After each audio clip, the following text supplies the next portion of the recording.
Now, in 2011, British sprinter Bernice Wilson was banned for taking steroids. She received a second ban in 2015 after her coach, George Scafidis, swapped her supplements with dangerous drugs. He's now serving a lifetime ban from all sport. Speaking exclusively to sportswomen, Wilson wants to warn other athletes about getting into unhealthy relationships with their coaches. I first started running when I was 8 years old, and I loved athletics. I started during my sports day, and I won my first, what they called at the time, flat race. It was about 60, 70 metres, and my parents decided to get me into sport. I think I was 15 years old, I got my first England call-up. So from then, I took it even more seriously, and I started becoming even more competitive. I met George in 2007. For me, he was a coach that I really looked up to at the time. I thought he was somebody that could take me far in athletics. We also got into a relationship, and that was when it was quite a rocky road from there, to be honest. He was very forceful in terms of my athletics, in terms of what I was taking, in terms of the supplements I was taking. The first time he suggested doping was when I first started coaching with him. When we got into a relationship, he said to me, "You need to take drugs and you won't make it if you don't take drugs." So I listened to him and I started taking little pink circular tablets that were steroids. It felt like I had a lot of energy and that my training could just go on and on and on. So at times I was training for about 4 to 5 hours at a time, and that is a long time, but I could do it. And I was lifting weights, heavy weights, and it wouldn't seem that heavy. I did feel guilt, but then also because of George saying everybody's doing it, I started to think, well, it's fine because everybody's doing it anyway. But then when I started to win things, I was becoming a good example for children, and that's when I was like, this isn't right. To the outside world, I seemed happy and everything was fine. I was getting a lot of success. But then to me, inside me, I was very hurt. I was quite sad. And when I was going back home to my home with George, I felt that I was in a very dark place.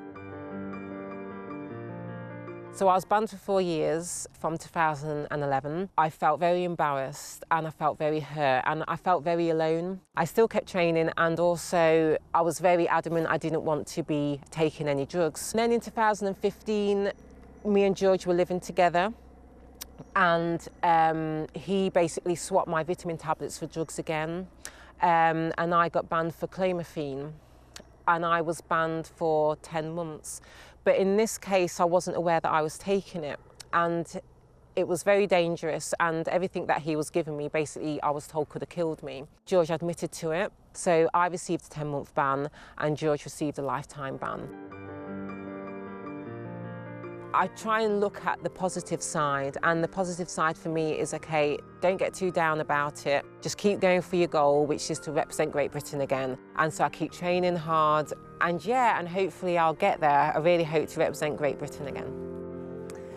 Now, the Chief Executive of UK Anti-Doping says unhealthy coach and athlete relationships are a real risk factor in doping.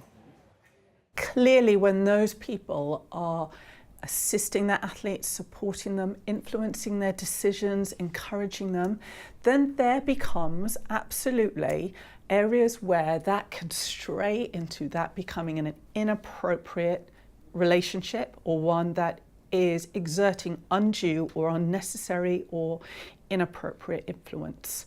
And all I am asking is for sports authorities and people around athletes to recognise that there is a potential for that relationship to be abused. Well, it's certainly a complex issue. Steph, what are your thoughts? It's very difficult, that line between athlete and coach, isn't it? How do you keep that relationship professional and still trust your coach implicitly, like I guess you have to? Yeah, I think when you are trying to be the best in the world, you go with a coach because they have a body of knowledge and a body of expertise that you want to tap into.